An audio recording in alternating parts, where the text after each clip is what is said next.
What is going on, everyone? Welcome on into Open Ice Hits. Lots going on around the hockey world, as there always is. Patrick Marleaue. I just feel that until it went down, it didn't really impact me specifically, at least from my personal experience here. We knew it was coming up. We knew it was creeping up. And then watching his emotions, watching him cry, watching Joe Thornton naked in the background of the Toronto Maple Leafs videos, that's when it hit me. Damn, this is so historic, and it's almost like we knew the buildup was coming, but until you actually see that moment, it's a different feeling. Durso, how are you on this beautiful morning, and how do you feel about what went down with Patrick Marleaue and Joe Thornton naked?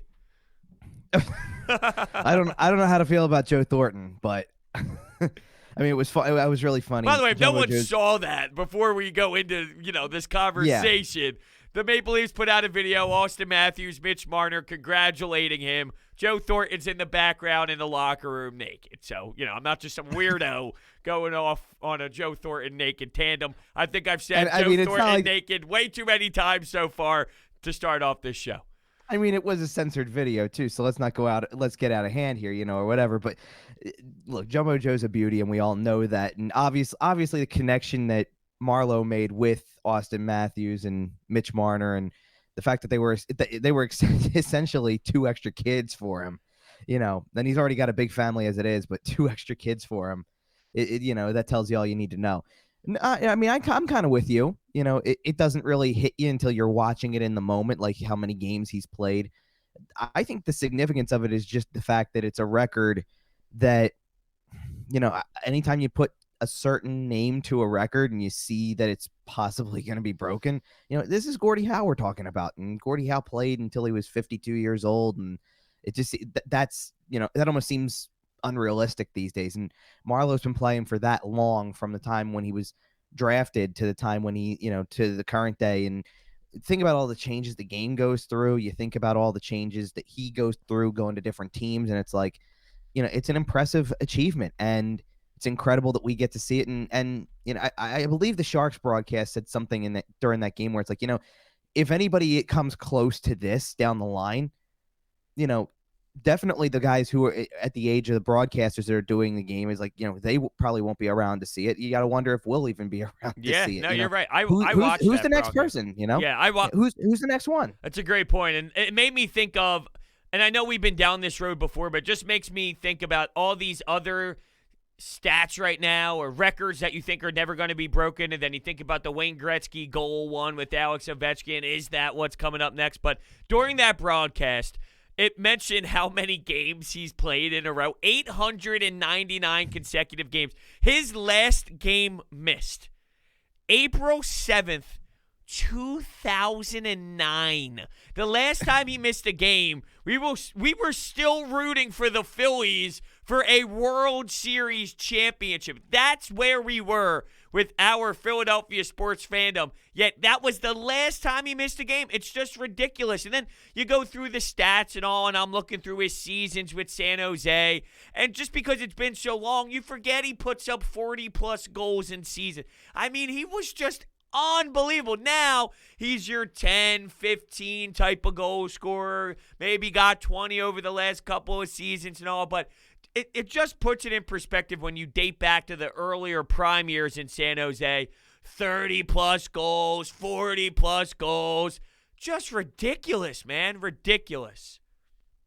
I mean, he's always been a good player. That's the thing. Like, this isn't just, it's not just the average guy who's found a way to stay in the league that long. He's a good player. He's one of the greats, to be honest. I mean, it's not like he didn't put up any points. I mean, he's going to go down as one of the top goal scorers, too. He's over 500 goals, so he's hit just about every achievement you can imagine, except for obviously the one big one's the one that he doesn't have. But, you can't say he hasn't tried for it. You can't say he wasn't willing to try to bounce. It's not like he's a one-team guy. He's bounced around. He tried. And, you get to a certain stage in your career, I would say, where, he's at a point now where home is, and there's clearly a comfort level in San Jose, and good for him that he's playing out, and things like, and I saw, Mark Howe did an interview because, obviously Gordie's not with us anymore to be able to, and Mark Howe said that if Gordie was, that he would be the first one in line to shake Marleau's hand and be like, just, how awesome it is. And, great for the game and all that type of stuff. But Mark Howe even said that he, ended up leaving a message for Patrick Marleaue and said, don't stop here.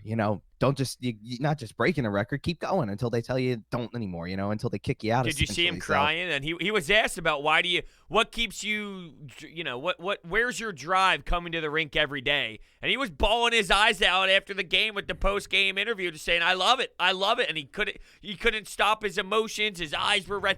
All throughout the day, you saw him cry 10,000 times. And I think it's interesting you bring that up, though, because when you break a record like that, when you get so emotional about something so huge, it's obvious that is what drove him. I want to reach that level. Now what happens after that? Is it still there? Is that drive still there?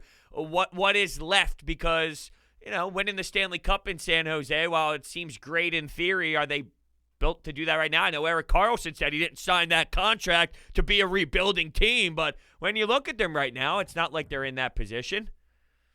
Yeah, I mean, at some point in time too, you got to wonder just how, if like he said, he just loves the game. So if that's what it really is about, then yeah, sure, of course you want to try to be out there and trying to win games and get to the playoffs and make a run at the Stanley Cup, but if you like playing, then go out and play. I mean, there's nothing stopping him from going out and playing, and he's obviously done a really good job over his entire career to maintain his health, as you just mentioned, with how long he's been playing in a row. How many? Think about that for a minute, because how many games did you say it was in a row? 848, 899. Okay. Think about how many players don't even reach that number in their entire careers, let alone to play it in a row. That's what's incredible. And when you're doing it, you're not 25 all the time. Yeah. At some point, you're 36, 37, 38, 39, 40. How do you not have one rest day? There was a video of everyone in the Bay Area kind of thanking him for what he's done, congratulating him. And Steve Kerr, the head coach of the Golden State Warriors, I thought he had one of the best ones. Did you see this or no? No, I didn't see this one. Okay. I saw a couple other videos, but not this one. He ended up going with the philosophy of, look, I played 900 NBA games, and I can't feel my body. I have no clue how you feel yours. And, dude, as he said that, I played 22 years of hockey, and I played a couple seasons of college hockey when I was a healthy scratch, and all I did was practice every day. I would come back to my college apartment. I'm like walking as if I needed 2 canes after just practices as a healthy scratch type of player, a seventh defenseman, work my way to the lineup. This dude's mucking and grinding for 900 consecutive NHL games, and here he is just going about his day, having his cup of coffee, playing ball with the kids in the backyard. What? I have no room to talk here. But it's just like, how does your body not at some point just... I mean, he's clearly going to have some aches when it's all said and done. I'm sure he's battled through the aches, but goddamn. Well, that's why, like I said, I don't have room to talk. You can sit there and talk about even when you played and how you felt afterwards. I'll feel that way going out and shooting on the little net in the backyard. Dude, that's why I'll play pickup hoops in my driveway against my fiance, and I'm coming in with ice packs. Right, that's why I sit upstairs. That's why I watch the game from the vantage point I do, and that's why you played, and that's why these guys play at the level that they do, because they can handle. I mean, it kind of goes back to, and it's a good tie-in because Joe Thornton obviously was a teammate of his for a while in San Jose. When they made their cup run and came up a little short, when we found out what all of them were playing through, and that's just freakish in its own right, they don't complain about anything. It's just incredible. Yeah, it really is. It definitely is. So it's crazy. It's one of those players, though, that you look at and you wonder, is he going to be one of the greatest to ever do it? And I'll be honest with you. There was a time where I thought he was holding on just to reach that level, and it was like, all right, Marleau, what are you doing here, man? Like, hey, maybe it's time. But I feel completely different. I think my emotions have flipped after watching the way he has done it. It's just so damn historic. I still don't even know if we realize how historic it is in this very second.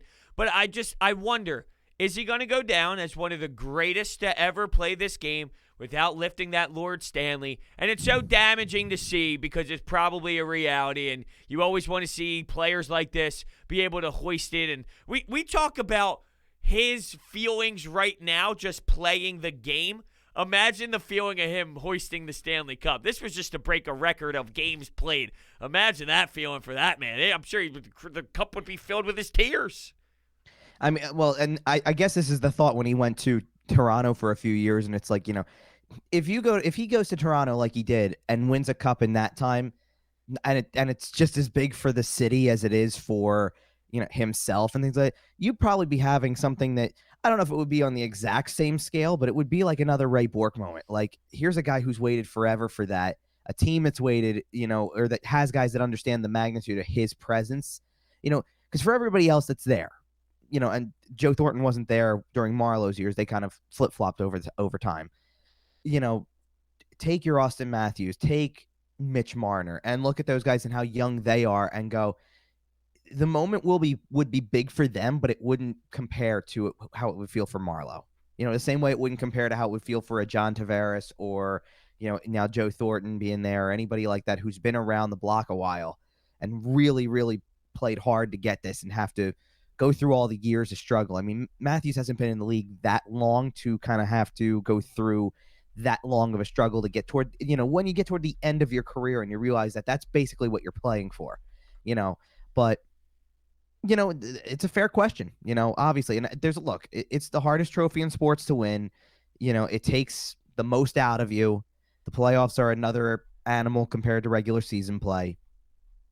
It becomes that thing where, because it's so hard to win, there's going to be a lot of guys out there who are great players who belong in the Hall of Fame that don't get to that point in their career. And it happens, it happens, but you've got to respect the players who have given so much to the game that even though they don't get to that point in their careers. I mean, the fact that he's played as long as he has, the number of games he has, that he's a record holder in that regard. And, even the number of, I want to ask you consecutive games. I want to ask you this. Do you think it changes the way we view guys? Like, I know this sounds ridiculous, and it might just be one of the dumbest things to come out of my mouth, although there's a lot of things that come out of my mouth that are definitely interesting. But imagine Joe Thornton's legacy with the cup and without the cup and how we view them. It's almost like, and I know this sounds crazy, but is there almost like a different level of respect knowing a guy that poured out all that time and didn't win the cup?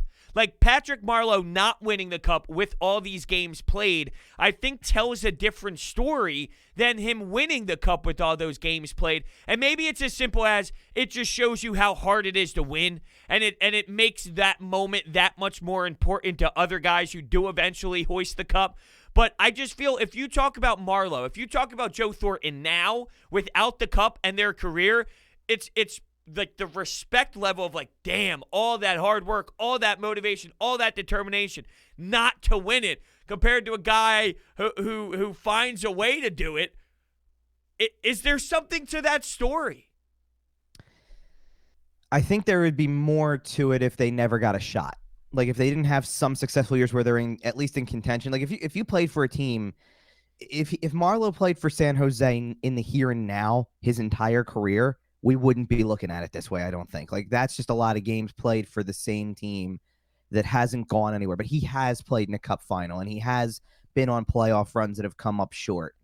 And you can look, and you can pick and choose which ones you want to look at. You can pick and choose some years in San Jose when they were good. I mean, there was the year that you brought up where he missed the last time he missed a game. They won the President's Trophy that year and had 53 wins. I mean, they were a good team that just didn't get there. And that's going to happen too. That's why we love the playoffs, isn't it? I mean, we've been talking about this behind the scenes a little bit, how we're gearing up for that point when we get to come on here and do 2 episodes a week and talk playoffs, because every night chances are every night that we, in between our shows, we'll end up seeing something that excites us or draws some sort of emotion toward the game. That's what we love about the playoffs. If he didn't have any of that, if there's no meaningful playoff games or any point in time where you get into a series where you realize, not even say just how hard it is to do, but where at least you make a little bit of a run towards it, then I do think we view it differently. Same thing with Joe Thornton. I don't think we view it that way because they've been to a cup final. It's not like they did this and didn't have any form of success at all. They did get to a cup final and they've made playoff runs. And that to me is what does somewhat set them apart in that sense. I mean, but there's guys who even don't really make it that far that we still sit back and go, you know what, from an individual level, you were among the great ones out there. You were a high-end player, top-notch player who is able to give it every single night, and that deserves an immense amount of respect for just being able to do that on such a regular basis. So, I do think that there's sure, I think for some people it can cloud a legacy if you don't win a cup, but I don't think that it does for guys like Marleau, who have at least had some playoff success and made some runs in the past, even though they don't have the ultimate prize. Yeah, I guess it more for me, it almost just shows it's not so much about those guys not being able to do it. I guess it more just shows the level of difficulty of actually winning it. Not that we need that reminder. Everybody fully understands in all of sports how hard it is to win that trophy, whether it's the Larry O'Brien, the Stanley Cup, whatever. I mean, it's very difficult, the World Series. But when you see these pros that have dedicated 900 consecutive games since 2009, not missing any, and they come up short, and to a degree, sure, there were some runs in there, but limited chances to really do it. It's just crazy. It really is. But look, but you have to ask yourself. Look at the competition he had in that conference too over those years we're talking about. Chicago had a dynasty. You got to play them. LA won 2 cups. You got to play them. Your road goes through some really good teams in their own right too. So you've got to factor that in as well. And let's put it this way. Obviously, the other part of it is that the ultimate road to the cup is the actual final when you get there. And look at who they played in the final when they went. It's Crosby and it's Malkin and it's Letang and it's guys like that. Right, and you go, I love that you brought this up. I really do. Okay. Because I was hosting on 97.5 The Fanatic 2 weekends ago. And my producer brought this up, and he's a hockey guy. So when he brought this up, I was a little stunned, and it totally took us off the rails, which this might do the same. But it kind of pissed me off a bit. So you brought up maybe it being unlucky that you go up against the same time as Chicago's run. You're running to Sidney Crosby. How unlucky. And his quote was, my producer's quote, Nat Marleau, hockey is one of the luckiest sports out there.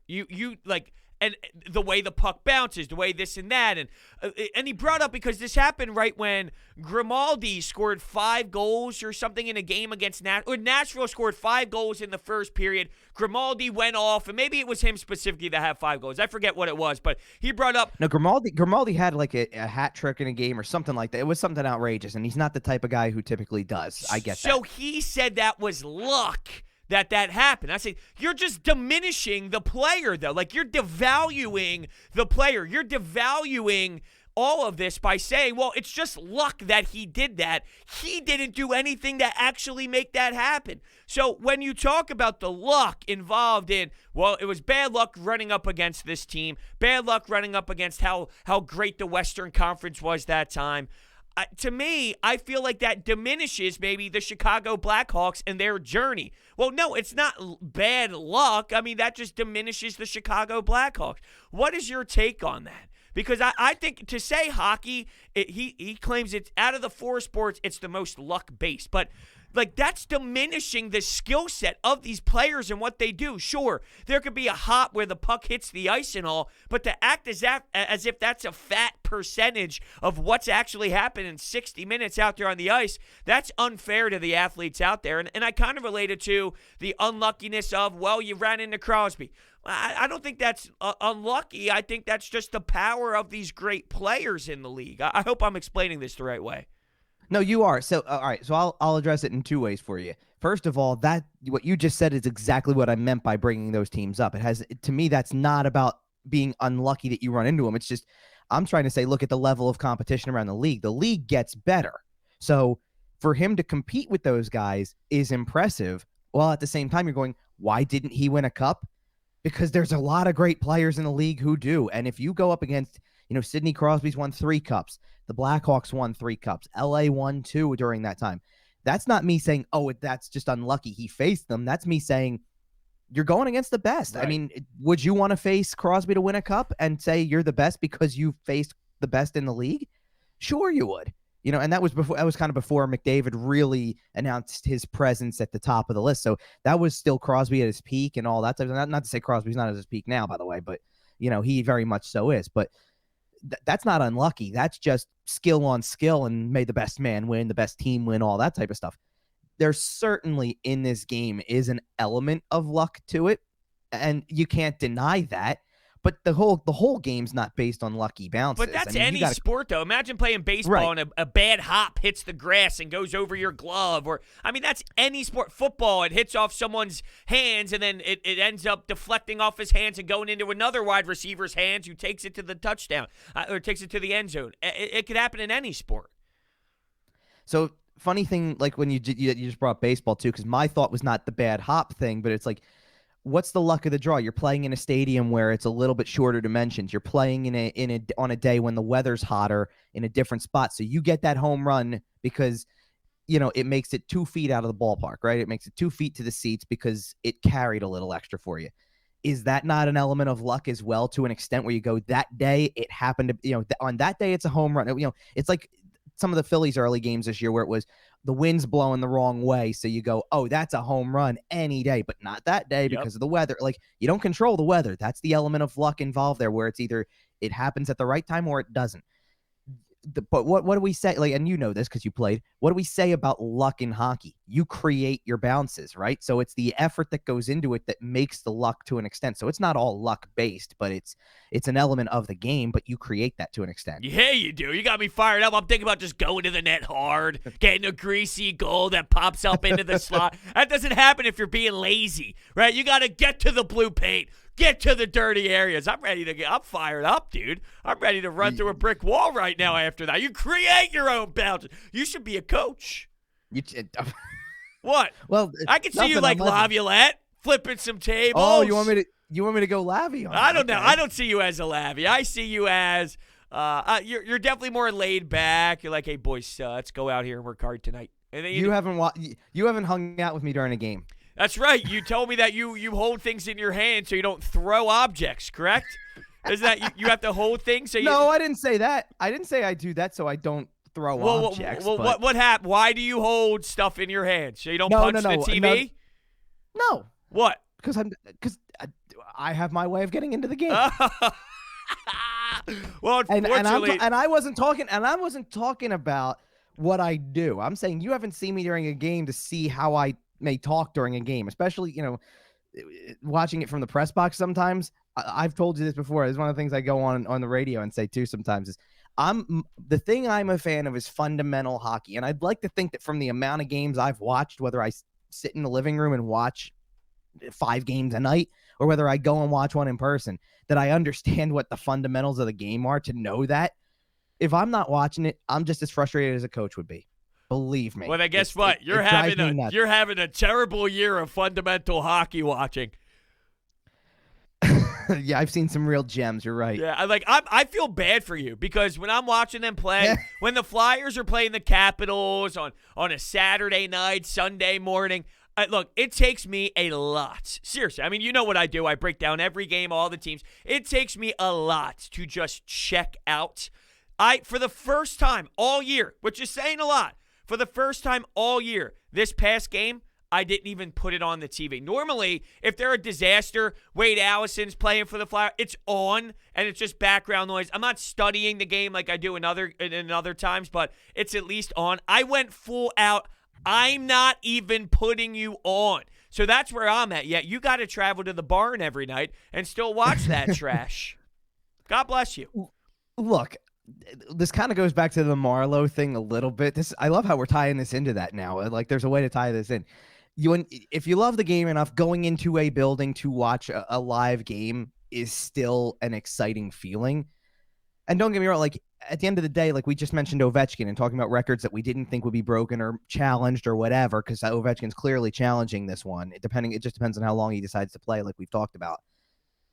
If I get to get a front row seat to an extent, which from where I am, it is definitely a front row seat to watch one of the greatest players of all time play and do what he does and make it look easy, that's still a privilege, so I get that kind of kick just as much. I mean, the only thing by this point in the season now, the thing that I'm missing is the fact that typically, who knows how many teams we would have welcomed in by this point to see different, when would McDavid have come? When would Matthews be coming? Like that type of stuff. And we're not this year. That's what I'm waiting for next year. Because look, I think it also adjusts the way that you play the game too. Like all this, now that we're at the stage of the season, all this interdivision play, it becomes, it's not that it's boring from a game standpoint, because there's certainly, like, the day after I did the Flyers-Washington game, the Flyers were playing the Islanders that night, but the afternoon game was Washington-Boston.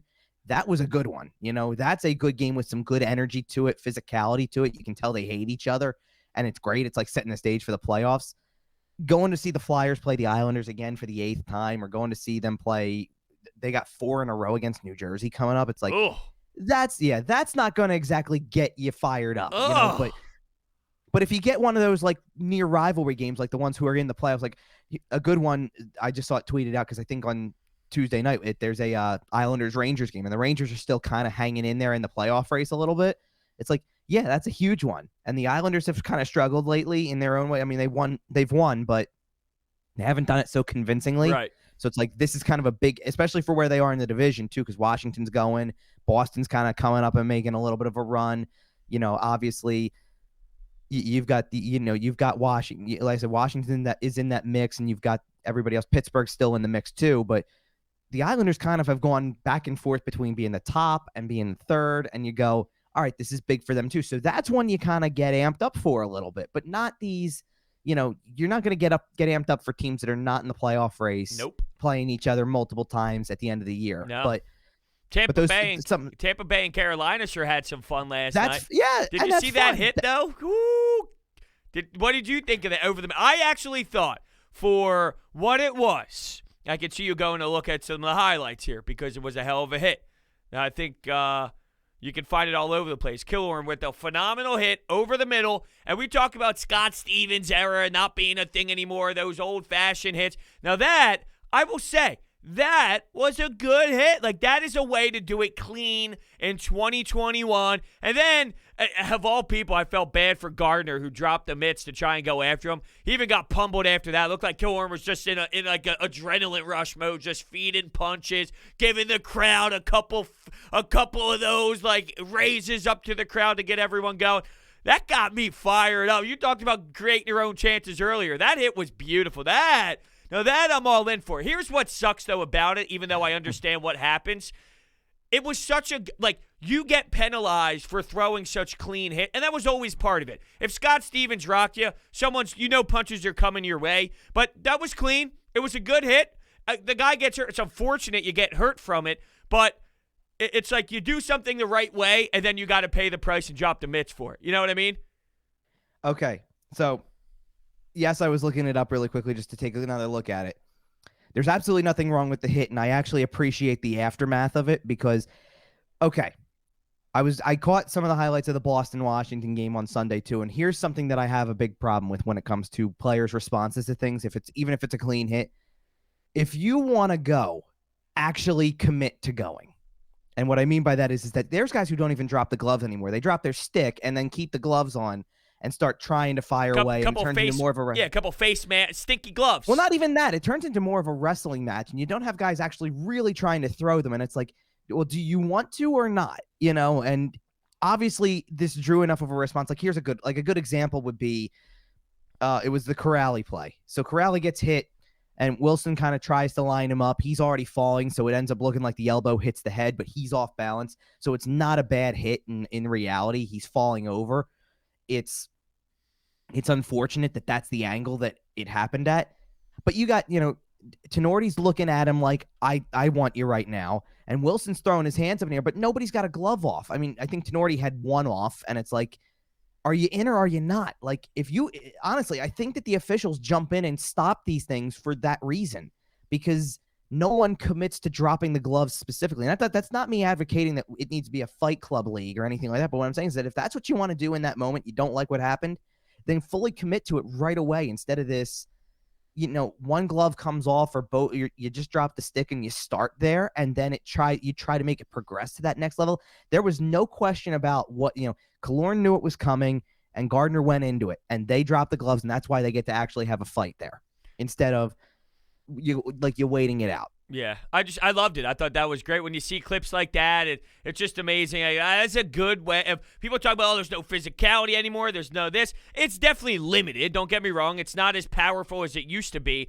But then you get a play like that to remind yourself, like, oh, yeah, baby, here we go. Playoffs are coming, and it's Carolina, Tampa Bay, not two quote, like, hockey markets. It's not as if this happened in Montreal with the Canadiens. I mean, you're talking about Tampa Bay versus Carolina. As hockey fans, we know they're good teams, but it doesn't pop. It's not sexy. And you get to see a big open ice hit like that. It's amazing. It's just, you talk about gearing up for the playoffs. When you brought that up, it kind of triggered my brain. And another team that's gearing up for the playoffs, it's along the same lines of a hit, but this one's a little different. Edler's knee on Hyman. Now, Hyman, it said a minimum of 2 weeks. We always talk about that guy. When we bring up the Maple Leafs, I bring up Hyman as that unique player that goes under noticed, like underrated, if you will, because you have all the young players. He's such a key piece. I brought up Corrali before for the Bruins. Such a key young, like not young, but a like bottom six role that's very important with a lot of versatility. Hyman's got a lot of versatility all throughout the lineup. He could do it all. What'd you think of the hit, the 2-game suspension, and what this means for the Maple Leafs? Because this is something where you don't think of Hyman first, but it's a big role. It's definitely a big role. The hit was what it was. They addressed it properly. He got suspended for it. I mean, and it also kind of, it's not, I don't want to say punishment fits the crime, but it's like, obviously a guy's not playing for 2 weeks now. So when that comes into play, you got to be expecting something, to an extent, because you can't just go in and take a major penalty like that and then go ahead and not get anything for it when the guy doesn't come back and isn't going to play for a while, especially at this time of year. That Crazy is what it question, is. But yes. But do you think it matters where and who? I know, obviously it matters who it's happening to, but the Toronto Maple Leafs, the fact that it's the Maple Leafs, if this happens to a Philadelphia Flyers player this late in the season when they're not making that run and they're not the Toronto Maple Leafs, is it a 2-game suspension or is it not? And I hate to say the answer is yes, but I probably do. My gut tells me it matters that we're talking about the team that wears white and blue. You talking about the people who reach out to me during games on Twitter that say the game management's really strong with the officials, or whatever. Like, I get that an awful lot sometimes. It's, look, I'm not trying to make this a defense of the officials. I've seen some pretty rough stuff. I tweeted out a criticism during Sunday because of the fact that, like, I sat there and I went, Tenorti gets pushed. It's on the numbers. It's into the boards. There's a guy standing right there. Why aren't you making? Yeah, that? I actually saw that You are tweet. looking right at it. Yeah. It's like that stuff bothers me because, and not only that, but it ultimately took them 10 more seconds to decide to make a call, which I'm sure was thrilling to, I'm sure Washington was thrilled with that. But,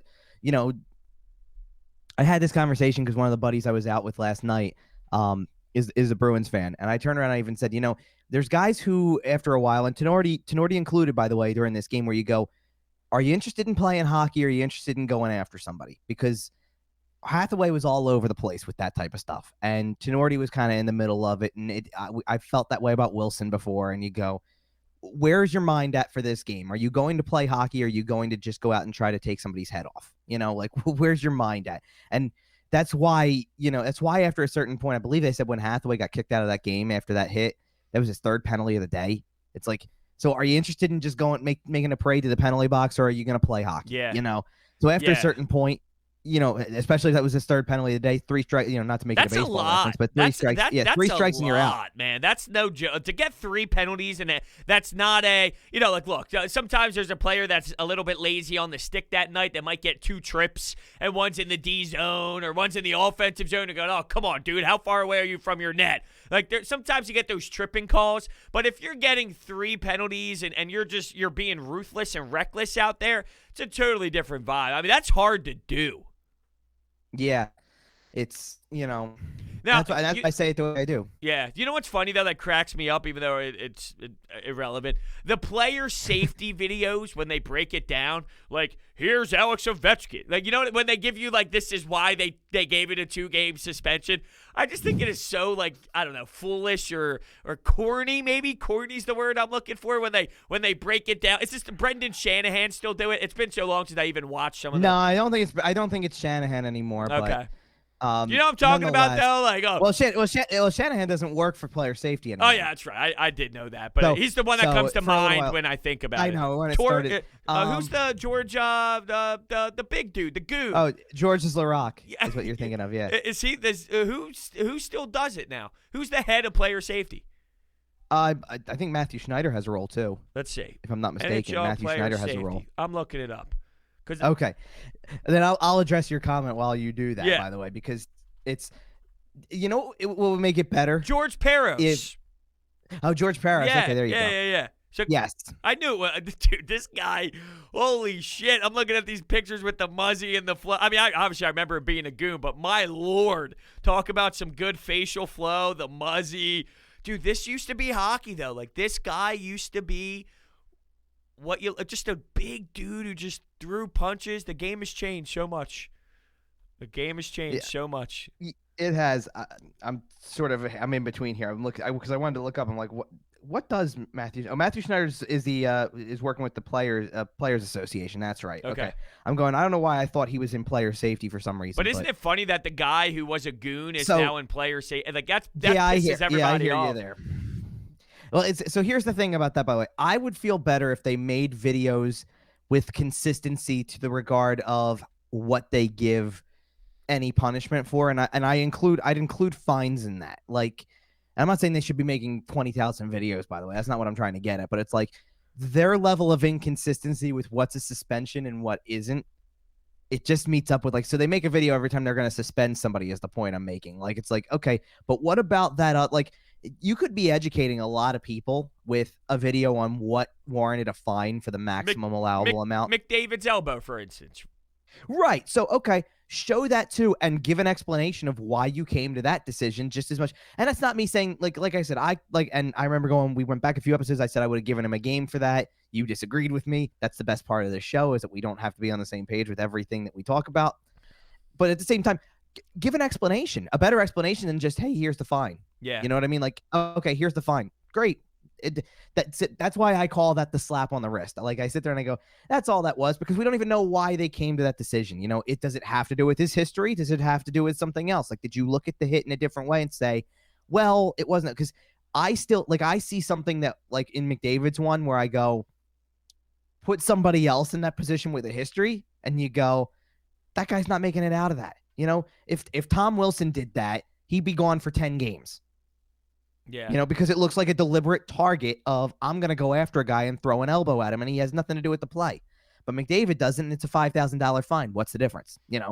And that's obviously McDavid's not a player of that, of that style. And that's where that's why. Yeah, that's what I lean to. It's like almost like I know it was a brutal play, not to go back into that, but it's like when you are a player like McDavid, Crosby, like these guys that aren't used to just having those cheap shots involved, it's almost as if you do get the benefit of the doubt. You do get that respect level of, it was bad, but you've played in this league for X amount of years and you've never done this before, compared to a guy who has 9 of those already on his resume. Well, that's kind of where you do get that give and pull, even though in theory it's the same play. Should it matter? It's the same play. It's the same level of dirtiness. Right. Should it matter? And it's like, I'm torn because it should and it shouldn't. Like, I see both sides. Right. But then say that, as a league, say that that's what the reason is. Yeah. Like, that's all I'm saying. Like, we'd have such a better understanding of why calls go the way they do, why suspensions and fines happen the way they do, if they just would explain it from both sides and just explain where their consistency level comes from, explain what that line. This came back to what we were talking about at that point too, where it's like, you got guys like Crosby asking, what's a penalty? What's a clean hit?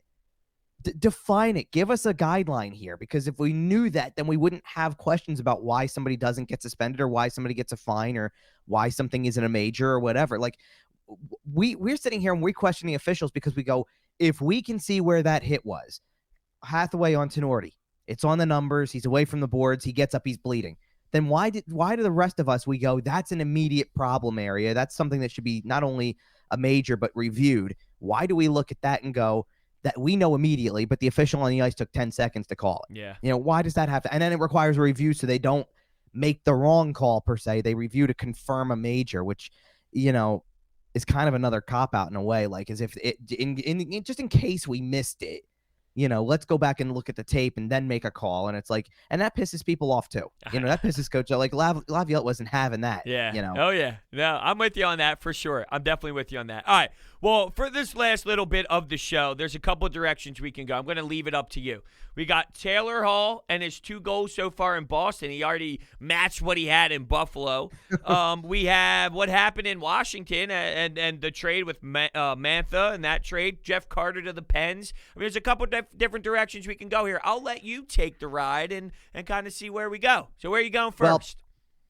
Well, I'll say let's do the trades because the trades are more relevant. Right, I think right now Taylor Hall could keep going by the time we do our next show, and it'll still be relevant. Sure. So let's talk about the trades because the trade deadline is well come and gone at this point, and those are certainly the 2 that you just mentioned are certainly 2 of the biggest. Okay, so I actually sent this to you yesterday. I'm going to pull this up. You didn't even see what happened with the Washington Capitals with that trade. It makes a lot more sense now, considering when they made the trade and Vrana was traded and they did all that, everyone's like, what are they doing here? There were a lot of question marks on what actually went down. Yeah. And I remember seeing TSN tweet out this whole thing about the trade and what was going on with the Capitals GM. And pretty much here, I'm just going to read it a little bit from some of the tweets around the hockey world when it happened. Caps GM said he saw a frustrated player in Vrana. Body language read as frustrated. Team gave it a time to try and work it out, but ended up moving on. There was a tugging war between coaching staff and staffs that have had him and the way that he was playing. So it seems like there was somewhat of a disagreement involved in maybe the way he was utilized, his playing style, effort, a little bit of all that involved, and that's why they came up with the conclusion. So does that change your mindset on what happened and how it happened? It changes my mind a little bit on what happened, sure, because you teased this the last time we were wrapping up the show, and we had only gotten through maybe 3 of the big trades, and we had a couple more to line up, and you turned and you said, you're hearing from Detroit fans going, Stevie Y did it again. He's fleecing teams left and right. He did it again. And I'll admit I felt that way a little bit too, to an extent. I mean, look, I think Mantha's a good player, and certainly Washington is in a position to say go for it. And that was definitely their go for it move. And you can't deny how that's working out for them right now, because I believe he scored in every game they've played so far. And in some cases that's easier said than done because they played the Flyers twice.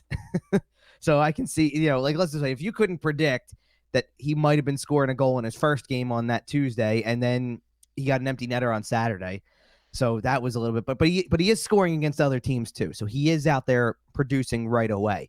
But I really liked Vrana as a player, and I'm like, something about this, like, okay, Panik going, I get it. It's going to take a couple picks. Yeah. I get it. Why Vrana? I'm like, that really doesn't make a lot of sense. He's a younger guy. He's skilled, and he fits the mold of that team really, because they got a lot of skill guys. I mean, you kind of look for guys who play you definitely don't look for guys who play exactly like Ovechkin, but there's a lot of complementary pieces where you sit there and you go, they got skill across the board. When you say, I don't even know if and this is not saying Backstrom's not a good player, but I don't even know if I call him a skill guy. He's just an all-around good player. And then you go, oh, she's got some skill level to him. You've got Kuznetsov with really good skill too, and then you throw Vrana in there, and it's like they've got a good top 6, and they've got skill players. And then as you go further down the list and you get to the bottom, you're like, they still have good depth players. I mean, Sheary's been a great pickup for them, and Eller's a good third line center, that kind of thing. So you got all these pieces. You're going, why that guy then? Why Vrana? That doesn't make a lot of sense. And I like the player. I'm like, Detroit's going to get a good one. Like, I don't know if they maybe people don't realize it because Mantha's the key piece, but Vrana's a good player, and Detroit got a good one. And I believe he scored at least once, maybe twice since getting to Detroit. I know he scored once already, but but I didn't realize all of that. And obviously, look, my focus is not on what the Washington Capitals general manager saying immediately after the trade deadline, when I'm trying to cover the Flyers and worry about what their GM's saying and all the moves that they're making, or why this happened, or all that type of stuff. So I didn't see all that right away. And it's like, well, if that's the case, then I guess I understand it a little bit.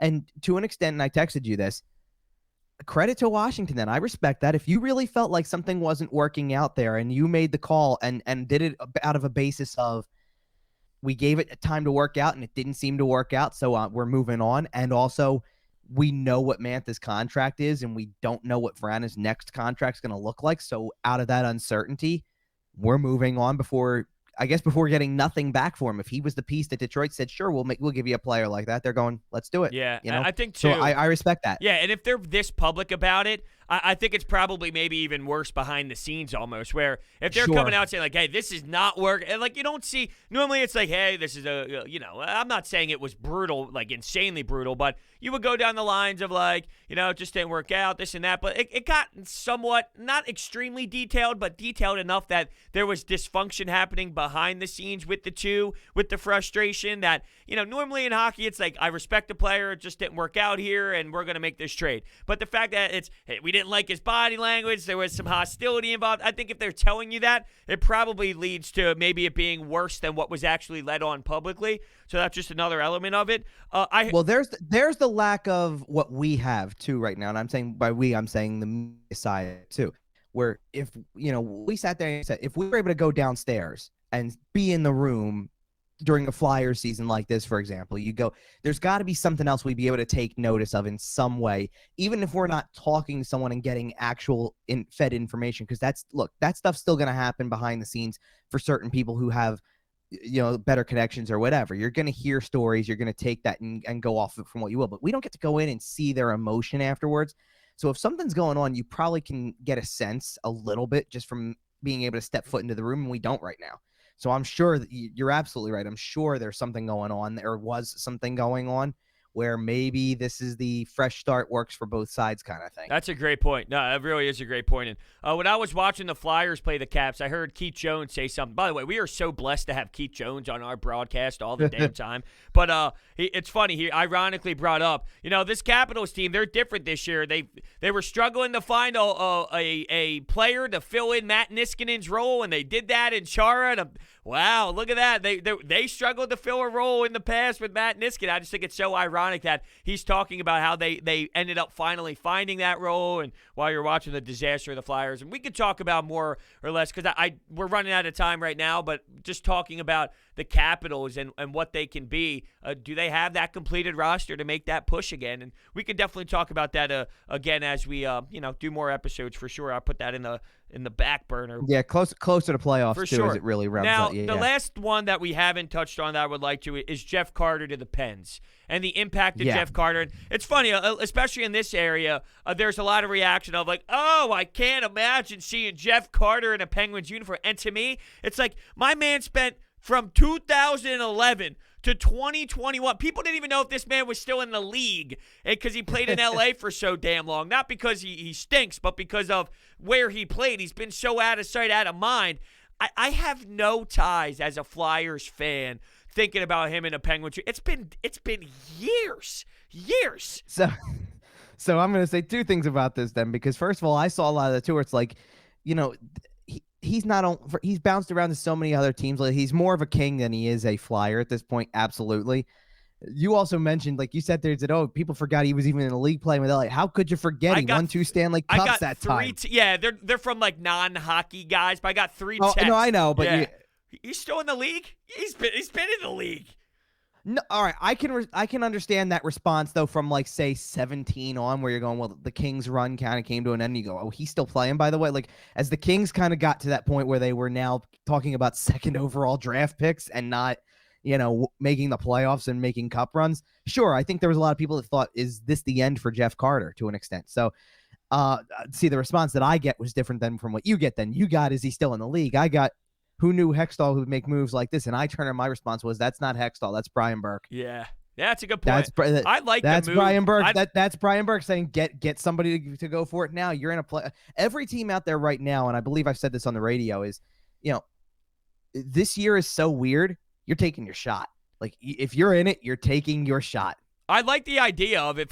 I don't know if it's going to work. Right now, he only played 3 games. He's -1 with 1 assist. I don't know if it's going to be something that makes it the difference in the Penguins season or not, but I really do like the attempt. Prior to seeing how it plays out, you get a guy who's capable of scoring an obnoxious amount of goals, and if you play him with the right pieces, it's there. I mean, he's not the goal scorer he once was. That's clear. He could still do it, though, and if you're a team that's making a push, an addition like Jeff Carter is clearly definitely a help in the right direction. So I don't know if it will work. I don't know if the Penguins are built fully to finish the ride off at the end of this bad boy, but the attempt of Jeff Carter, after when they made the front office changes, the question was, are they going to trade Crosby? Are they going to trade Malkin? Let's see where they are at the deadline. The fact that they made that aggressive, nice run for themselves to establish, hey, we're still into the playoff mix for the addition. I mean, I like what they did.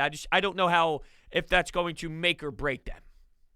Well, I was laughing for a second because you already talked about how you weren't necessarily watching the Flyers games that closely anymore.